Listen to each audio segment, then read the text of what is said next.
সংবিধান সংশোধন বিল 2024-এর বিরোধিতায় হুইপ জারি তৃণমূলের সব সাংসদকে 11টার মধ্যে সংসদে উপস্থিত থাকতে নির্দেশ দেওয়া হয়েছে। এক দেশ এক ভোটের সমর্থনে সংসদে পেশ হতে পারে বিল। বিরোধিতা করতেই সাংসদদের উপস্থিত হওয়ার হুইপ জারি করা হয়েছে।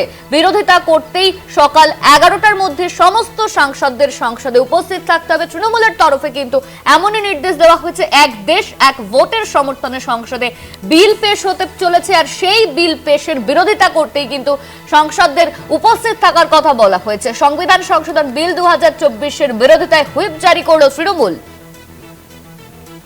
এই নিয়ে আমরা কথা বলবো। আমাদের সঙ্গে ফোন লাইনে রয়েছেন আমাদের প্রতিনিধি দেবাশিস সেনগুপ্ত।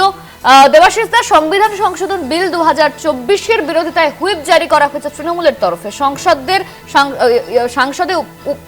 সংসদে উপস্থিত থাকতে হবে সাংসদদের।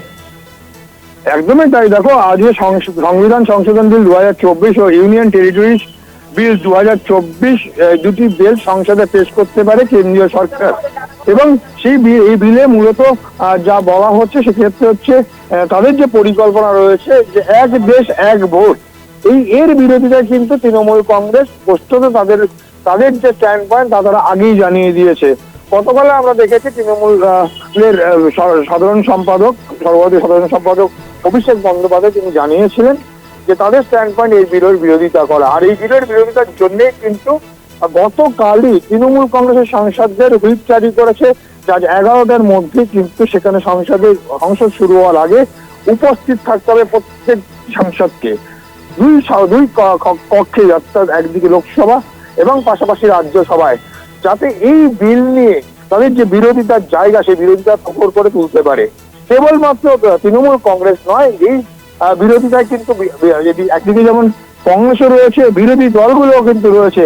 পাশাপাশি জানিয়ে রাখি যে এনডিএ শরিক দল তারাও কিন্তু এই বিরোধিতা করবে, এমনটাই কিন্তু জানা যাচ্ছে।